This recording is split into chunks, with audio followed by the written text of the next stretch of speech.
సృష్టిలో మరే శక్తికి వ్యక్తికి లేని సాధ్యం కాని బంధుత్వం ఒక అమ్మతోనే ఉంది.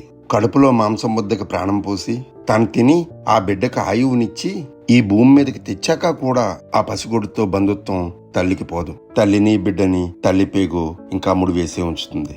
తల్లి నుంచి బలవంతంగా విడదీశాకే ఆ మనిషి యొక్క ఉనికి ప్రారంభం. నాకు తెలుసుండి ప్రపంచంలో ఒకే ఒక శబ్దానికి అందరూ మొక్కరిల్లుతారు, అదే అమ్మ.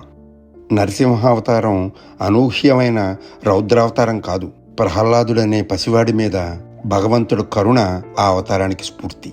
భగవంతుని అపారమైన భక్తిని కోరుకునే భక్తులు నరసింహుణ్ణి ఆశ్రయిస్తారు. ఆదిశంకరులతో సహా శ్రీరాముడు ఆదర్శమూర్తి, శ్రీకృష్ణుడు ఆచార్యుడు, నరసింహుడు ఆశ్రయమూర్తి. హిరణ్యకశిపుడికి ప్రహ్లాదు పుట్టడం తల్లి గర్భంలో చేసుకున్న పూర్వజన్మ సుకృతం. మాతృదేవో భవ ఈ శీర్షిక నా మాతృమూర్తికి అంకితం.